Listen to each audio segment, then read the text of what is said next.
Hanover man charged for 2023 murder in St. James. A 34-year-old man has been snapped with several charges following the bold daylight killing of a man on Mark Street in Montego Bay, St. James last December.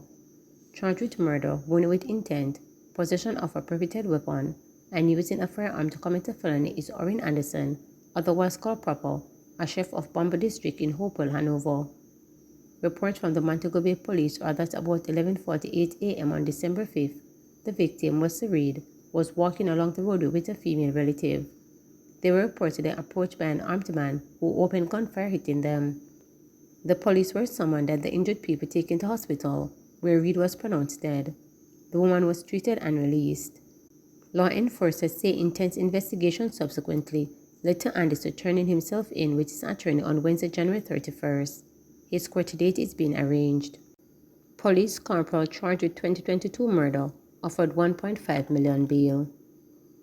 A police corporal who was being charged with the 2022 murder of a man was offered bail in the amount of $1.5 million when he showed up for court on Thursday. The corporal, Darren Carr, was also ordered by the judge to continue reporting to the Spanish Town Police Station in addition to other sureties associated with his bail. Corporal Carr is facing charges of murder and shooting with intent for an incident in August 2022 where Tajay Smith was fatally shot and another man was injured in Greendale, St. Catherine. Carr was reportedly off duty at the time of the shooting. The Independent Commission of Investigations (INDECOM) launched an investigation following which Carr was charged under the directives of the Office of Director of Public Prosecutions. Carr is represented by attorneys Hugh Wildman, John Jacobs, and Courtney Rowe. He is expected to be back in court on May 21, 2024. Bartlett expects JLP to take all seats in Western Jamaica in upcoming local government polls. Tourism Minister Edmund Bartlett says he is confident that the ruling Jamaica Labour Party JLP will be able to take control of all municipal corporations in Western Jamaica.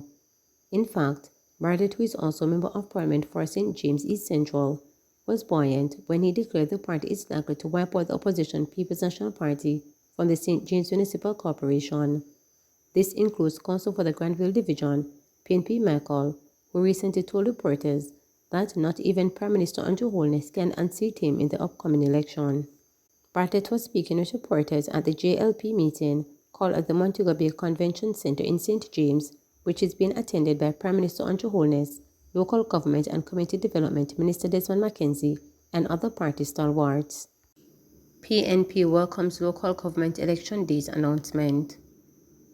The opposition People's National Party (PNP) has expressed happiness that the local government election date has been announced after several postponements. General Secretary Dr. Dayton Campbell said the party has been preparing while expressing hope that the campaign leading up to the polls will be incident-free.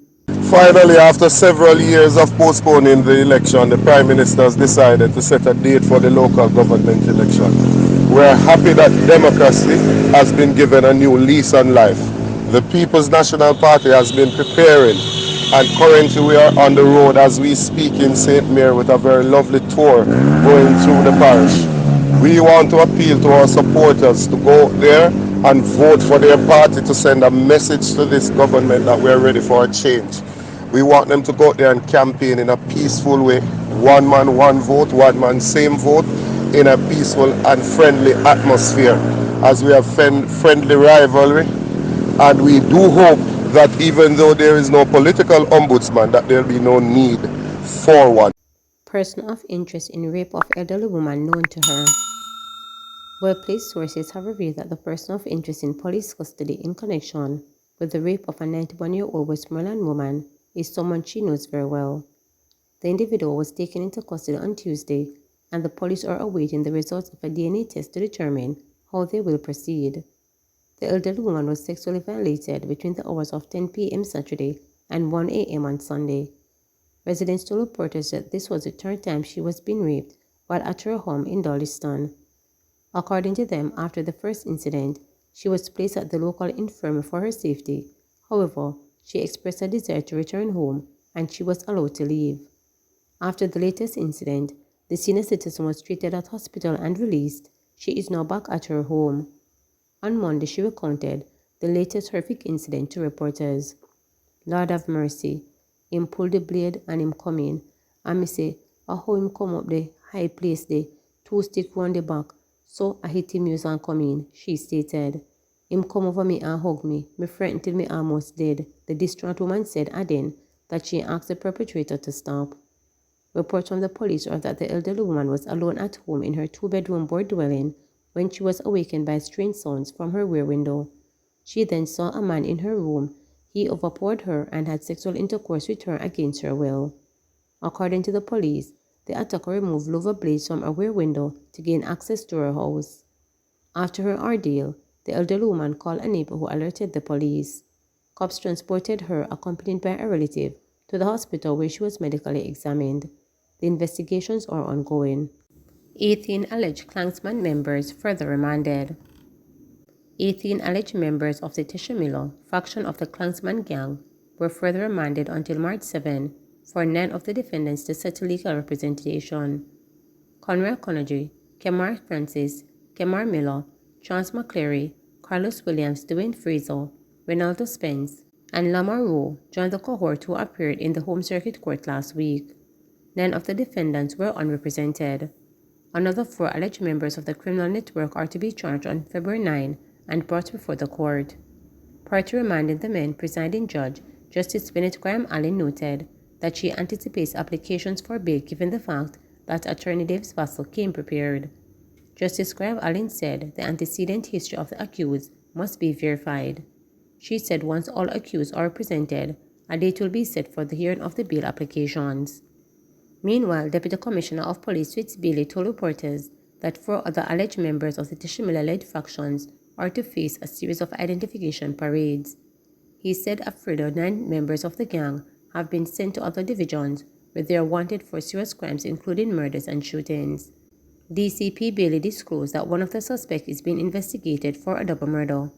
The senior commander told reporters that the police high command will be using all resources at its disposal to track down and capture gang members and their leaders.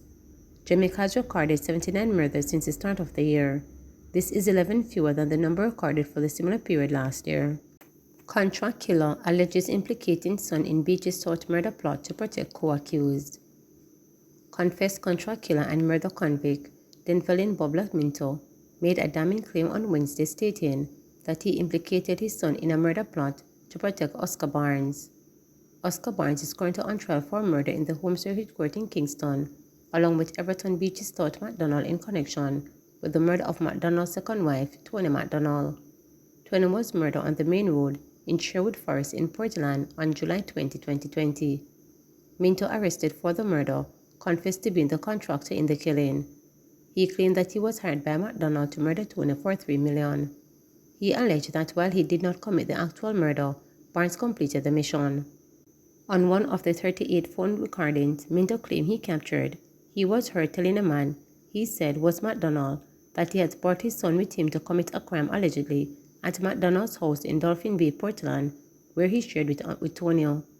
Christopher Towson, one of 5 attorneys at law representing MacDonald, asked Minto during the trial on Wednesday if he was planning to sacrifice his son for Barnes. On the recording, the man purported to be MacDonald requested that Minto explain who he brought to his house with him. Minto told the man on the recording that he brought his son and a driver with him. In court on Wednesday, Minto claimed that his son was never really there. I told the police that I went to the house with my son and my driver because I was saving Mr. Barnes. I also told the police that Mr. MacDonald was involved. I just told B.G. Stout that my son was there to keep him off Mr. Barnes' back, Minto claimed. Towson asked Minto if he had informed the police of the driver's name. I never told the police the name of the driver. They never asked, Minto explained. Towson's follow-up question was, did the police lock up your son? Minto said that cops brought his son with him to the Criminal Investigations Branch, but claimed he didn't know if they lock him up. Please remember to subscribe, like, share, and click the notification bell for daily updates.